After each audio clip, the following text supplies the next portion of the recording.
Oh, for a muse of fire that would ascend the brightest heaven of invention. A kingdom for a stage, princes to act, and monarchs to behold the swelling scene.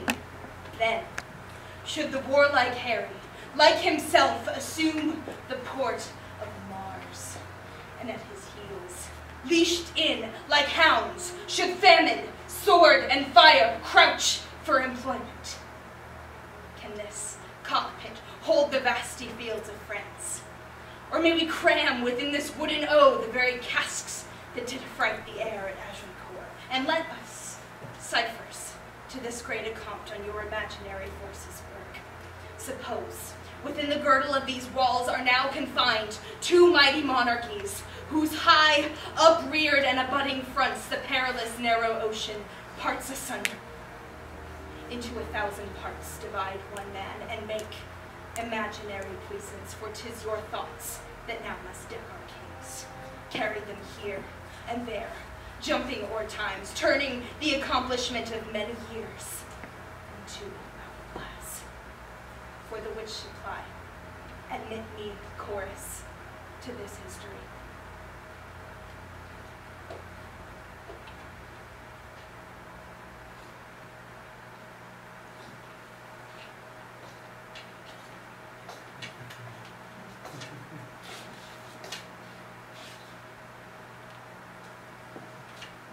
It must be thought on.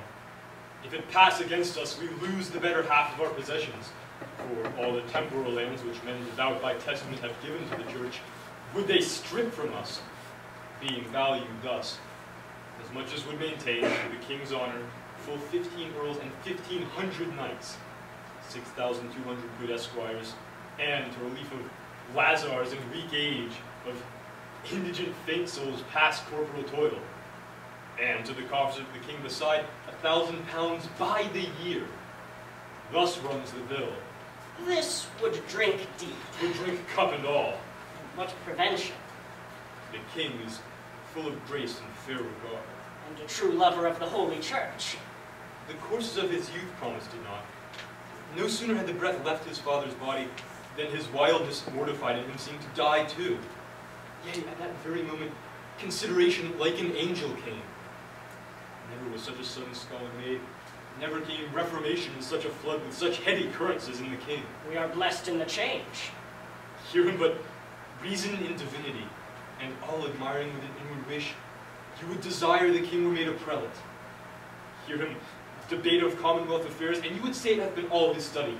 List his discourses of war, and you shall hear a fearful battle rendered you in music. So that the art and practice part of life must be mistress to this theory. Which is a wonder how his grace should glean it, since his addictions were to courses vain, his companies unlettered, rude and shallow, his hours filled up with riots, banquets, and sports. Never noted in him any study, any retirement, any sequestration from open haunts and popularity. The strawberry grows underneath the nettle, and so the king obscured his contemplations under the veil of wildness, which no doubt grew like the summer grass, fastest by night, unseen, yet crescent in his faculty. But now, my good lord, how now for the mitigation of this bill urged by the commons? Is his majesty inclined to it, or no? He seems indifferent, or rather swaying more upon our part than cherishing the exhibitors against us. For I have made an offer to his majesty on our spiritual convocation, and in regards to matters now in hand which I have opened to his grace at large, as touching France, to give to his highness so mighty a sum that never did the clergy yet at one time bring into any of his ancestors. How did this offer seem received, my lord?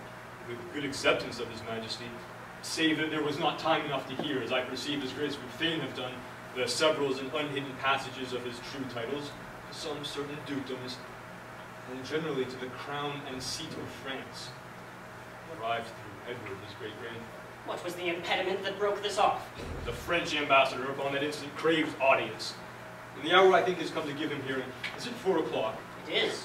Then go we in to know his embassy, which I could with a ready guess declare before the Frenchmen speak a word of it. I'll wait upon you, and I long to hear it.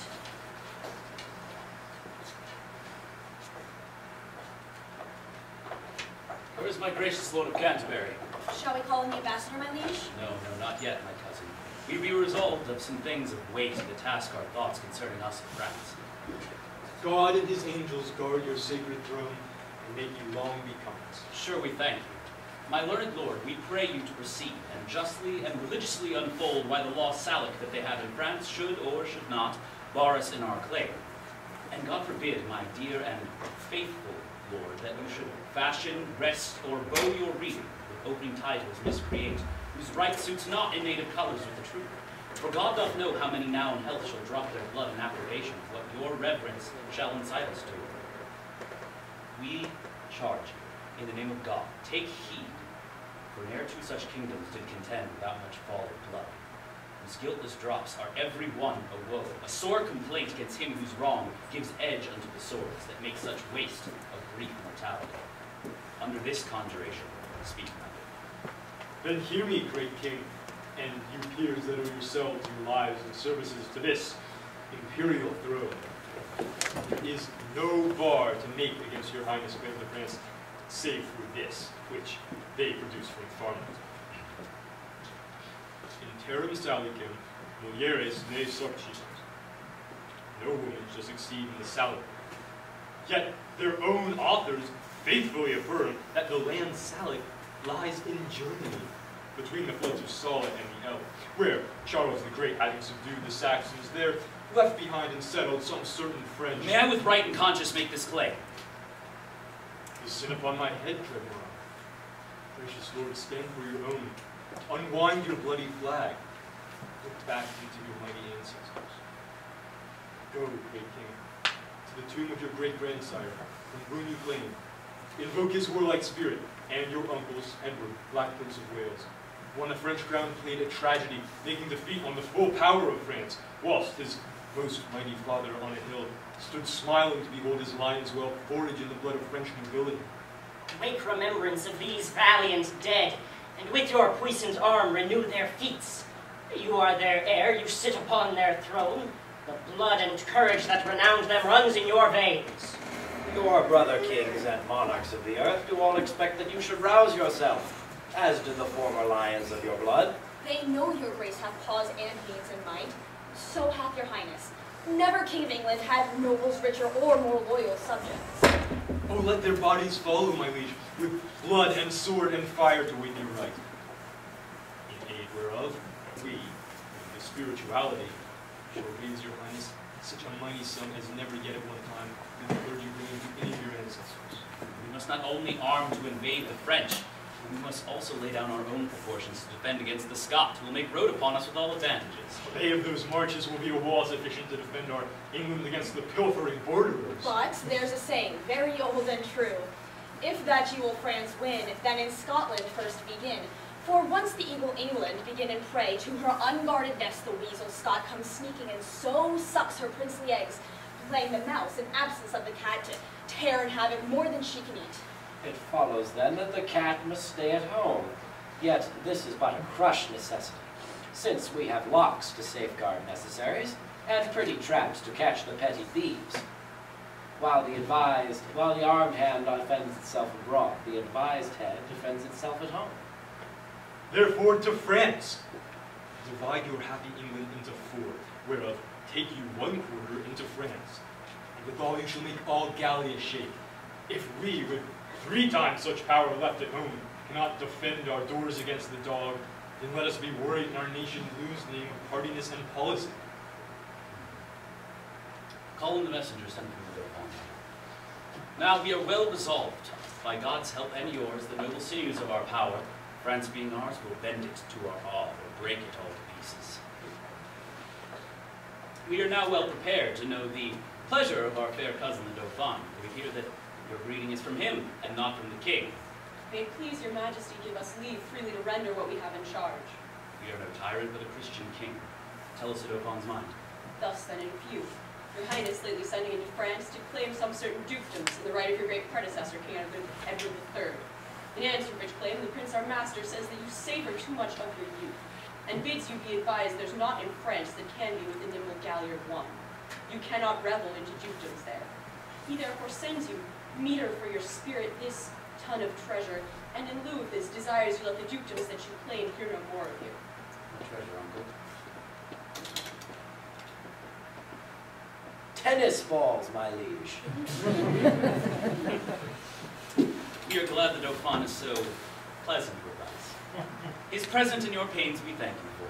Why, when we have marched our rackets to these balls, we will in France, by God's grace, play a set. Shall strike his father's crown to the husband. Tell him that he hath made a match with such a wrangler that all the courts of France shall be disturbed with chases. And we understand him well, how he comes o'er us with our wilder days. But tell the Dauphin I will keep my state, be like a king, and show my sail of greatness when I do rouse me in my throne of France. I will rise there with so full a glory that I will dazzle all the eyes of France, and tell this pleasant prince that this mock of his hath turned his balls to gunstones, and his soul shall stand sore charged with wasteful vengeance that shall fly with them. For many 1,000 widows shall this his mock out of their dear husbands. Mock mothers from their sons, mock castles down, and some are yet ungotten and unborn that shall have cause to curse the Dauphin's scorn. But all this lies within the will of God, to whom I do appeal, and in whose name tell you, the Dauphin, I am coming on, to venge me as I may. Get you therefore hence. His jest shall savor but of shallow wit, when thousands weep more than they laugh at it. Convey them the said comment. This was a merry message. To make the sender blush at it.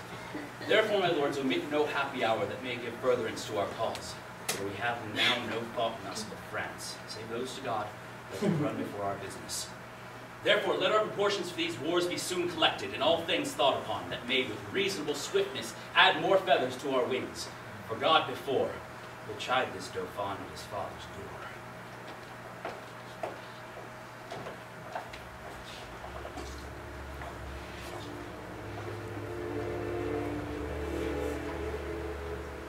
Now all the youth of England are on fire, and silken dalliance in the wardrobe lies. Now thrive the armorers, and honor's thought reigns solely in the breast of every man. They sell the pasture now to buy the horse, for now sits expectation in the air. The French, advised by good intelligence of this most dreadful preparation, shake in their fear, and with pale policy seek to divert the English purposes. O England, model to thy inward greatness, but see thy fault. France hath in thee found out a nest of hollow bosoms, which he fills with treacherous crowns, and 3 corrupted men. 1, Richard, Earl of Cambridge. The 2nd, Henry, Lord Scroop of Masham. And the 3rd, Sir Thomas Grey, Knight of Northumberland, have for the guilt of France. For guilt, indeed. Confirmed conspiracy with fearful France. And by their hands this grace of kings must die, if hell and treason hold their promises ere he take ship for France. The sum is paid. The traitors are agreed. The king is set from London, and the scene is now transported, gentles, to Southampton, and thence to France, shall we convey you safe.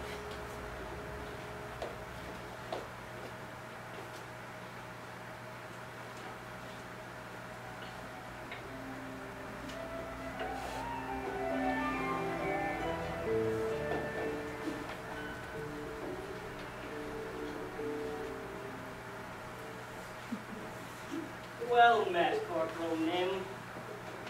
Tomorrow, Lieutenant Cornwall. What? Are you and Ancient Pistol not friends yet? For my part, I care not. Say little, but when the time comes, there shall be smiles. It shall be as it may. But dare not fight, I will wink, hold out mine iron. There's an end. I shall bestow a breakfast to make you 2 friends. Will all 3 be sworn brothers to friends? Let it be so with Corporal Nim. Faith will live so long as I may, that's the certain of it. It is certain that he is married to Nell Quickly, And certainly she did you wrong, for you were troth plight to her. Cannot tell. Things must be as they may. Men may sleep, and they may have their throats about them at that time, and some say knives have edges. That must be as it may. Though patience be a tired mare, yet she will plod. Here comes ancient Epistle and his wife. Good corporal, be patient here. How now, mine host Pistol? Coast thou me, host. For this hand I swear I scorn the term, nor shall my knell keep lodgers. No, by my troth, not long, for we cannot lodge and board a dozen or 14 gentlewomen that live honestly by the prick of their needles, but it will be thought we keep a bawdy house straight. Oh, well, a day, lady, if he be not drawn now, we shall see willful adultery and murder committed. Good lieutenant, good corporal, offer nothing here. Pish. A pish for thee, Iceland dog, thou prick-eared cur of Iceland. Show thy valor and put up your blade. Would you shog off? A soulless, egregious dog, viper vile. The soulless in thy most merveillous face. The soulless in thy teeth, and in thy throat, and in thy hateful lungs, yea, in thy maw, purdy. And what is worse, within thy nasty mouth, I do report the soulless within thy bowels. For I can take, and Pistol's cock is up, and flashing I have a humor to knock you indifferently well. If you grow foul with me, I will scour you with my rapier. In fair terms, if you would walk off, I would prick your guts a little, as I may, in good terms, and that's the humor of it. O viper vile, damned furious wight, the grave doth gape, and doting death is near, therefore exhale. Hear me. Hear me when I say, he that strikes first, I'll run him up to the hilts, as I am a soldier. Oh, the mickle-minded fury shall be it. Cut thy throat one time or another. I need to fight again! Think'st thou my spouse to get her? No. To the spittle go, and from the powdering tub of infamy fetch forth that a lazar kite of Crescent's kind. Doltaire she by name, and her a spouse.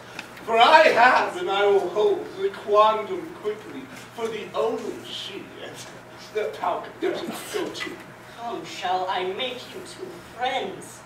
We must to France together. Why the devil should we keep knives to cut each other's throats? As manhood shall compound to push home. He that strikes first, I'll kill him by this musket, I will. Sword is an oath, and oaths must have their course. Corporal Nim, thou wilt be friends, and thou wilt not. Why then be enemies with me too? I prithee put up. I'll have my 8 shillings I want to be a betting. A noble thou shalt have, and liquor likewise will I give to you, and brotherhood shall combine in friendship. I shall live by Nim, and Nim shall live by me. Is this not just? Give me thy hand. You shall have my noble. In cash, most justly paid. Well, that's the humor of it.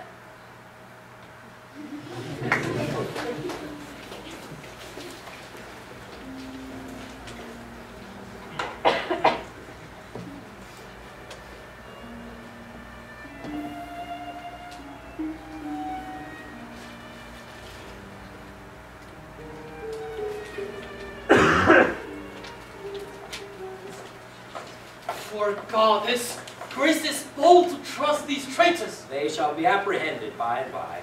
How smooth and even they do bear themselves, as if allegiance in their bosom sack crowned with faith and constant loyalty. The king hath known of all that they intend, by interception they dream not of.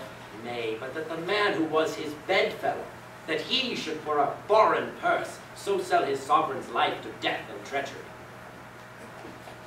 Now sits the wind fair, and we will board. My lord of Cambridge, my kind lord of Masham, and you, my gentle knight, give me your thoughts.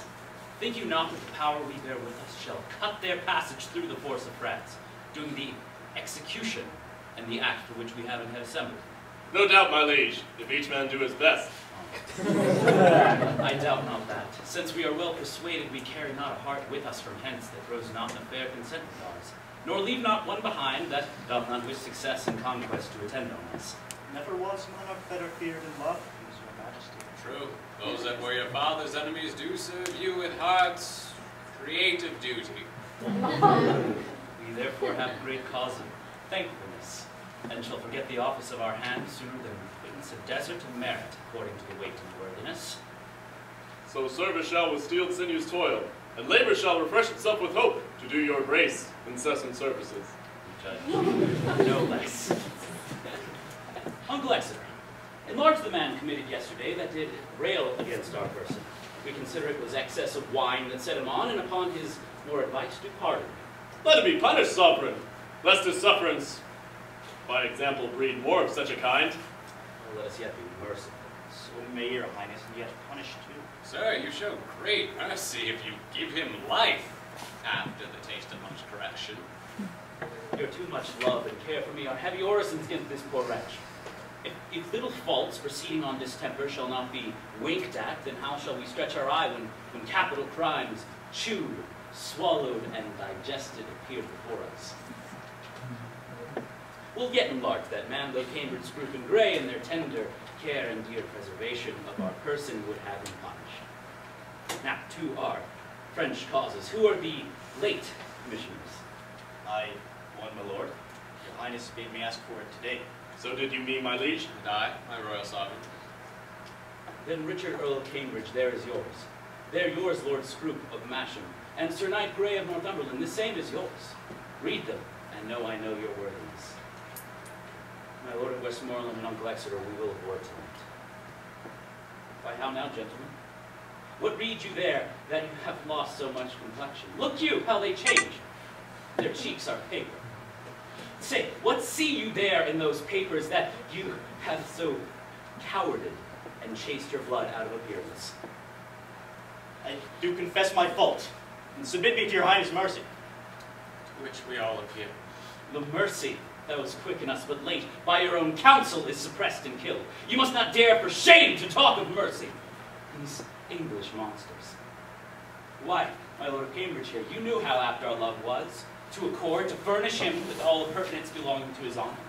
And this man for a few light crowns hath lightly conspired and sworn into the practices of France, to kill us here in Hampton. To the which this knight, no less for ransom paid from Cambridge's, hath likewise sworn. But what shall I say to thee, Lord Scroop? Thou cruel, ingrateful, savage, and inhuman creature! May it be possible that out of thee extract one spark of evil that might annoy my finger.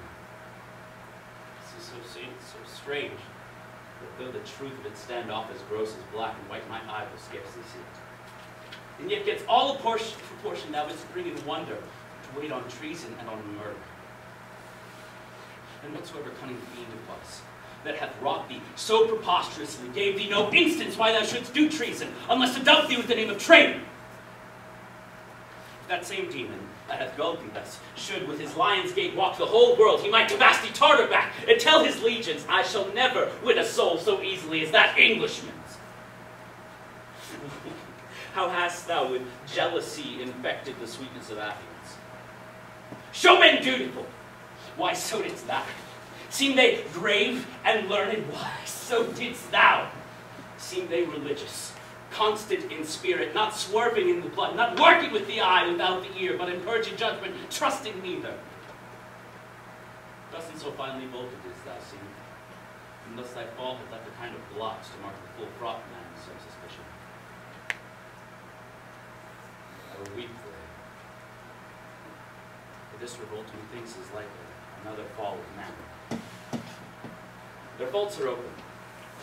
Arrest them to the answer of the law, and God acquit them of their practices.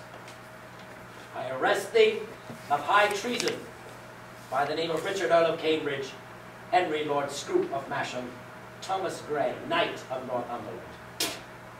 Our purposes God hath justly discovered. But I repent my fault more than my death. For me, the gold of France did not seduce, although I did admit it as a motive the sooner to effect what I intended. My fault, but not my body pardon, sovereign. God quit you in his mercy. Hear your sentence. You have conspired against our royal person, joined with an enemy proclaimed, and from his coffers received the golden earnest of our death, wherein you would have sold your king to slaughter and your whole kingdom into desolation. Touching our person, seek we no revenge, but we our kingdom's safety must so tender, whose ruin you have sought, and so to her laws we do deliver you. Get you therefore hence, poor, miserable wretches, to your death.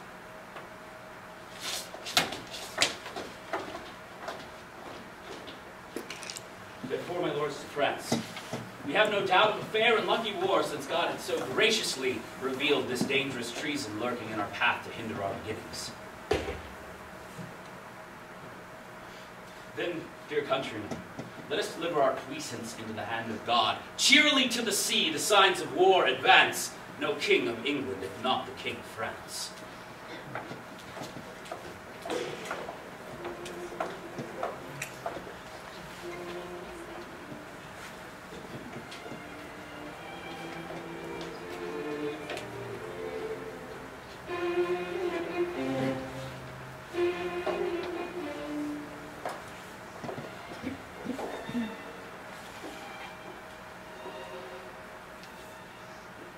Prithee, honey, sweet husband, let me bring thee to stones.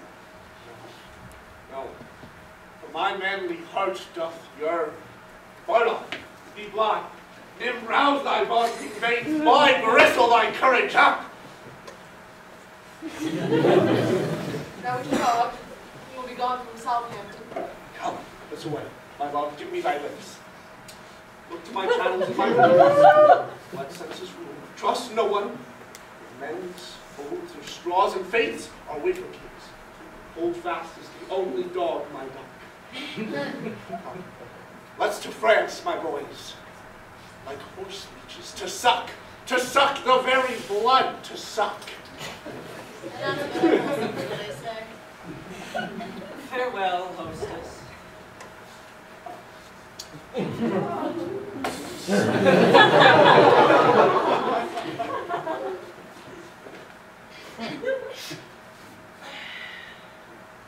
cannot kiss.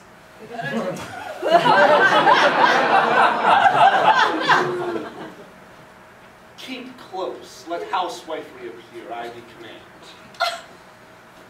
Farewell. Adieu.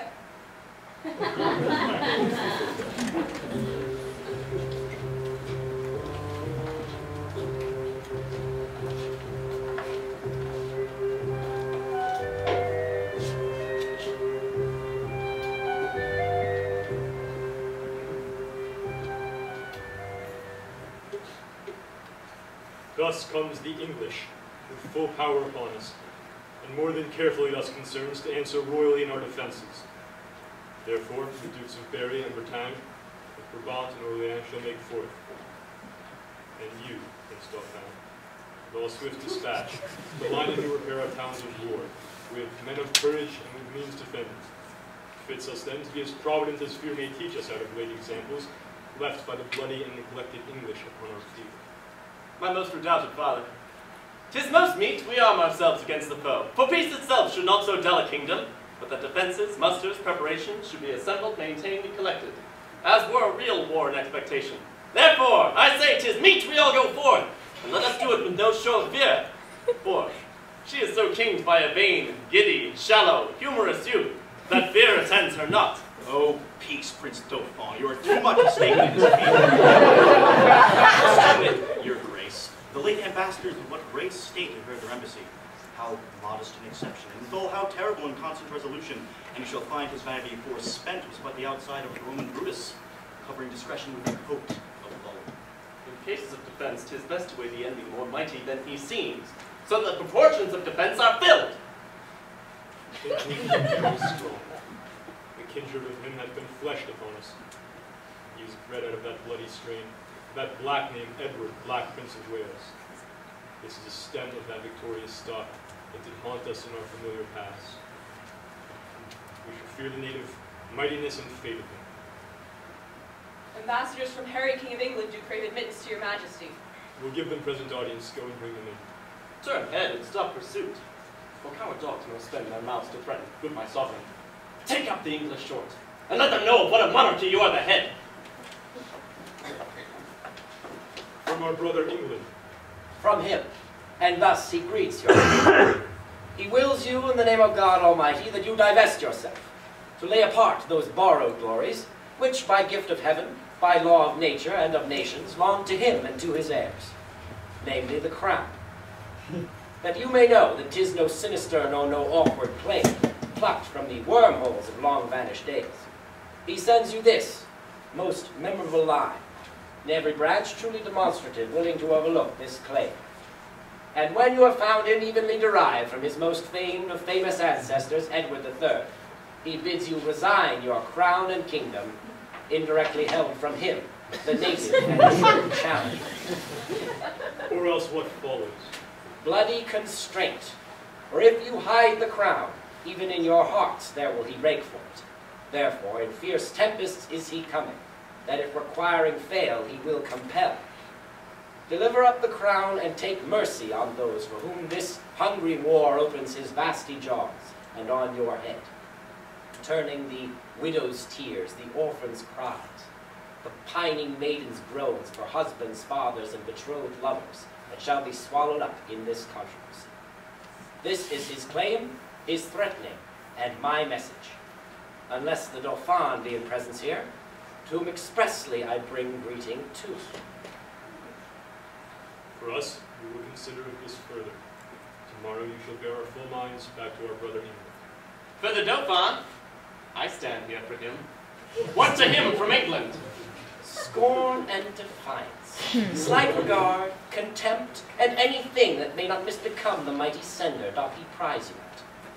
Thus says my king, and if your father's highness do not, in grant of all demands at large, sweeten the bitter mock you sent his majesty, he'll call you to so hot an answer of it, that caves and woolly vaultages of France shall chide your trespasses, and return your mock in second accent of his ordinance. Say, if my father rend a fair return, it is against my will, for I desire nothing but odds with England. To that end, as matching his youth and vanity, I did present him with the Paris balls.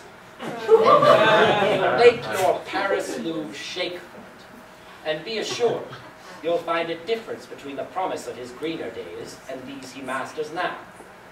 For now he measures time even to the utmost grade. This you shall read in your own losses, if he stay in France.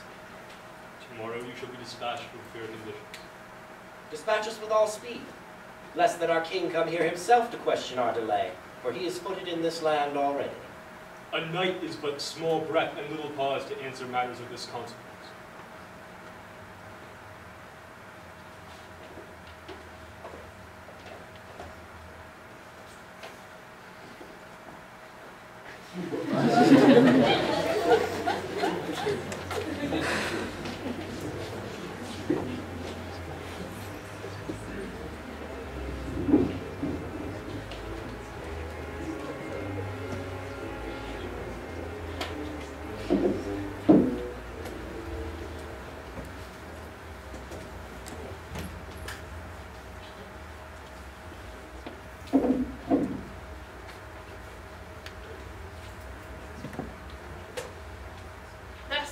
imagined wing, our swift scene flies in motion of no less celerity than that of thought. Suppose that you have seen, with silken streamers, the young Phoebus span. Play with your fancies, and in them behold upon the hempen tackle ship boys climbing. Hear the shrill whistle which doth order give to sounds confused. Behold, the threadened sails, borne with the invisible and creeping wind, draw the heavy bottoms through the furrowed sea, holding due course to Harfleur. Follow. Follow, for who is he whose chin is but enriched with one appearing hair, that will not follow these cold and choice-drawn cavaliers to France, and therein see a siege? Behold, the ordnance on their carriages, with fatal mouths gaping on girded Harfleur.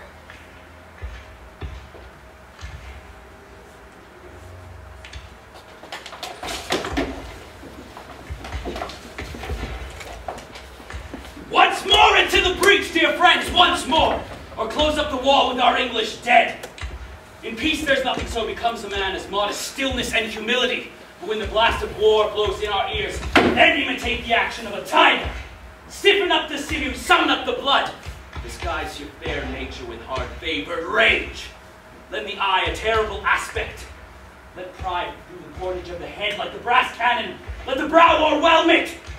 Now set your teeth, spread your nostrils wide.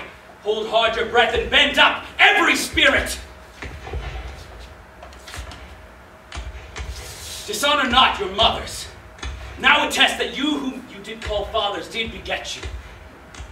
Be copies now to men of grosser blood, and teach them how to war. And you, good yeoman, whose limbs were made in England, show us here that you are worth your breeding, which I doubt not. For there is none of you so mean and base that has no noble luster in your eyes. I see you stand. Stand as greyhounds in the slips, straining upon the start. The game is afoot. Follow your spirit, and upon this charge cry God for Harry, England, and St. George!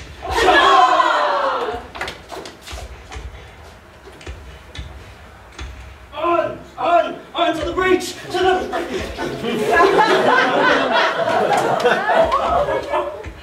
Pray thee, good corporal, stay. The knocks are too hot, and for my case, I have not a case of lives. The humor of it is too hot. That's the very point on it. Would I were in an alehouse in London, give all my fame for a pot of ale and safety. And I, if wishes would prevail me, and my purpose should not fail with me, more than thither would I hie. As duly, but not as truly as a bird doth sing on a bough. On to the breach, you dogs! Avaunt, ye cullions! Be merciful, great Duke, abate thy rage.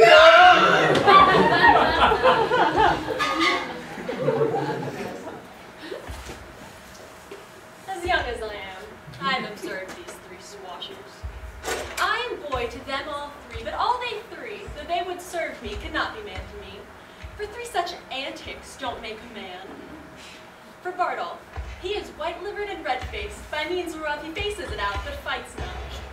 For Pistol, he hath a killing tongue and a quiet sword. As for Nym, he hath heard that men of few words are the best men, and therefore scorns to say his prayers, lest he should be thought a coward. But his few bad words are matched with his few good deeds. For another never broke any man's head but his own, and that was against a post when he was drunk. They'll steal anything and call it purchase. Bardolph and Nym are sworn brothers in filching. They would have me as familiar with men's pockets as their coats or their handkerchiefs, which makes much against my manhood if I should take from another's pocket to put into mine, for it is a blackening up of wrongs. I must leave them and seek some better service. Their villainy goes against my weak stomach, and I must cast it up.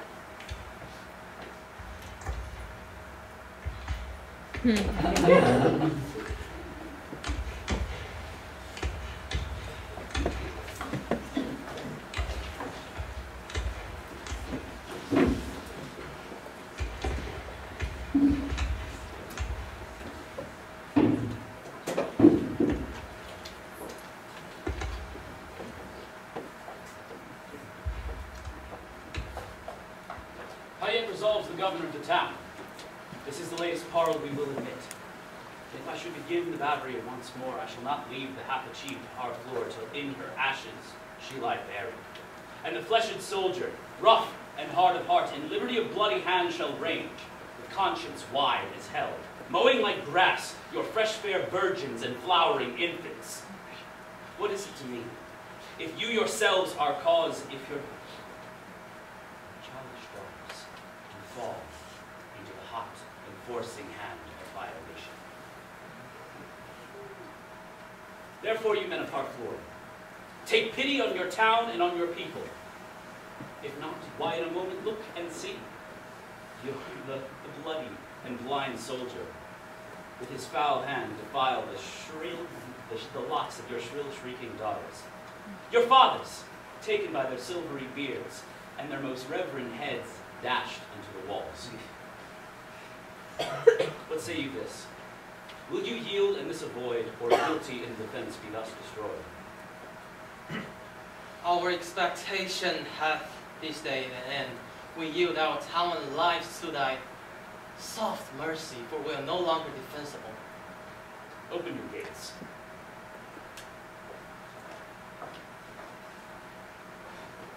Uncle of Exeter, go you. Enter Harfleur and fortify it strongly against the French. Use mercy on them all. For our part, winter is coming on and sickness is falling upon our people. We will retire to Calais. Tonight in Harfleur we will be your guest. Tomorrow for the march we are addressed.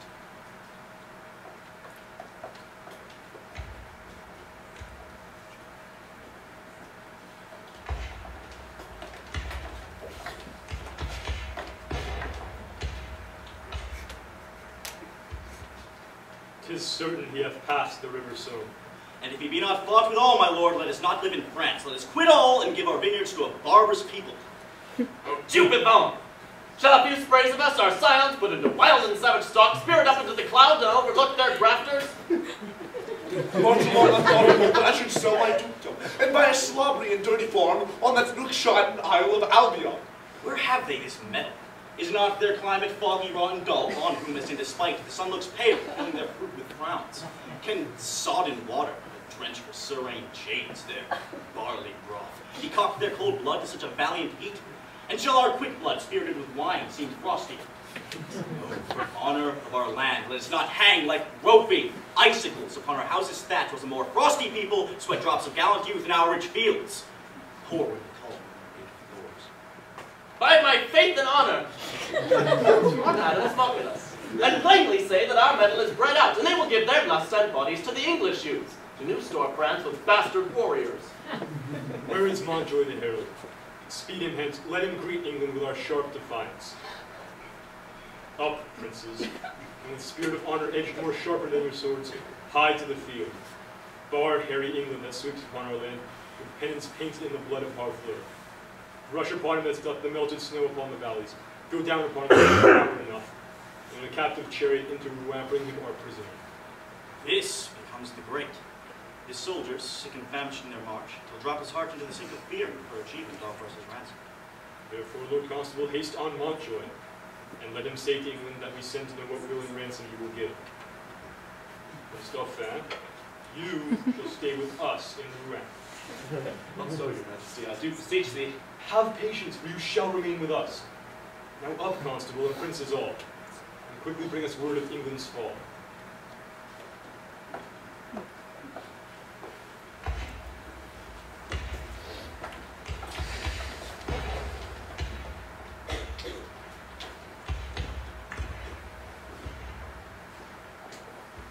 Oh, now, Captain Fluellen, camest thou from the bridge? I'll assure you, Captain Gower, there's very excellent services committed at the bridge. The Duke of Exeter safe. The Duke of Exeter is a man that I love and honor with my life. He is not, God be praised and blessed, any hurt in the world, but keeps the bridge most valiantly, and with excellent discipline. There is an ancient lieutenant there at the bridge. I think in my very conscience he is as valiant a man as Mark Antony, and he is a man of no estimation in the world, but did see him do his gallant service. What do you call him? He's called Ancient Pistol. I know him not. Here is the man! Captain, I do beseech thee to do me favors. The Duke of Exeter doth love thee well. Aye, I praise God, and I've merited some love at his hands. But a soldier firm and strong of heart hath by cruel feeling, did he fortune's fickle feel that God is blind. By your patience, Ancient Pistol. Fortune is an excellent moral. Fortune is Bardolph's foe, and frowns upon him for he hath stolen a pass, and hanged must be a damned death. Let gallows gate prolong, let man go free, and let not hemp his windpipe suffocate. Let not Bardolph's vital thread be cut, and I will thee requite. Ancient Pistol, I do partly understand your meaning. Why then rejoice therefore. Certainly, Ancient, it is not a thing to rejoice at. For if, look you, he were my brother, I would desire the Duke to use his good pleasure, and put him to execution. For discipline ought to be used. Die and be damned, and figo for thy friendship. It is well. Fig of Spain! Very good. Why, this is an errant, counterfeit rascal. I remember him now. A bawd, a cut purse. I'll assure you, and uttered his brave words at the bridge as you would hear in a summer's day. 'Tis a gull, a fool, a rogue that now and then goes to the wars to grace himself at his return to London with the form of a soldier. Such men are perfect in the great commander's names, and they will learn you by rote where services were done, at such and such a sconce, at such a breach, at such a convoy, who came off honorably, who was shot, who disgraced, how the enemy stood. And this they con perfectly in the artificial tongue of war, which they trick up with new-tuned oaths. You must learn to recognize such slanders of the age, or else you may be marvelously mistook. I tell you what, Captain Gower, I do perceive he is not the man he would gladly make show to the world he is. If I find a hole in his coat, I will tell him my mind.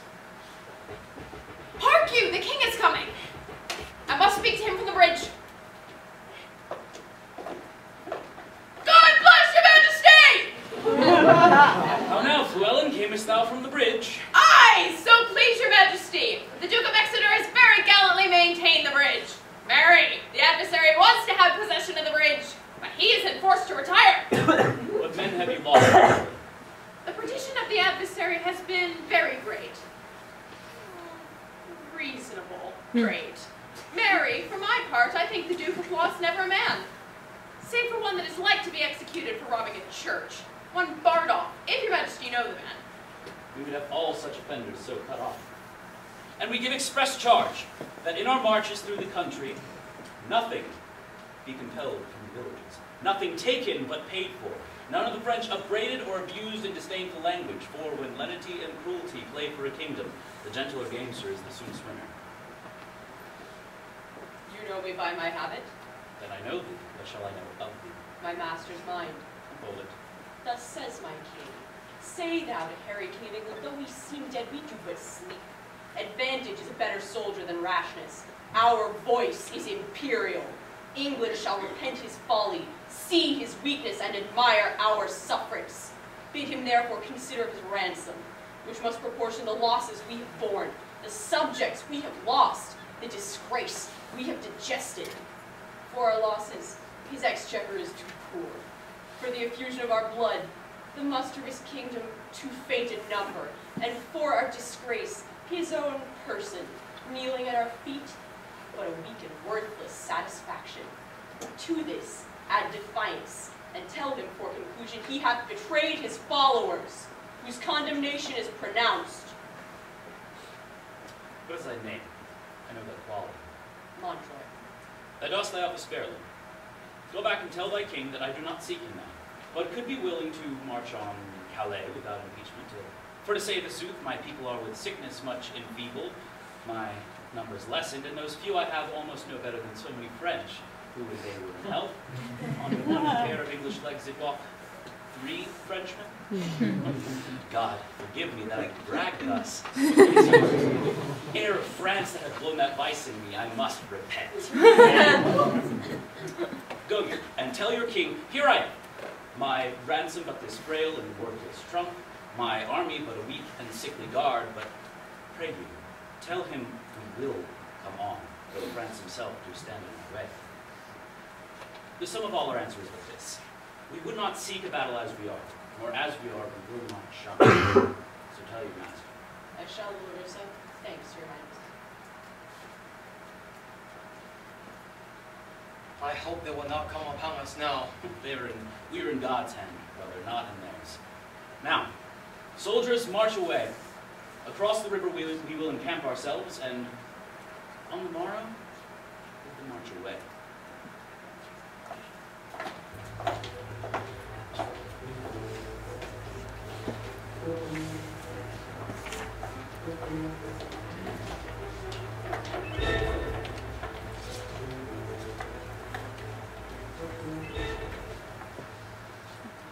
Will it never be day? I will trot tomorrow a mile, and my road will be paved with English faces. I will not say so, for fear I should be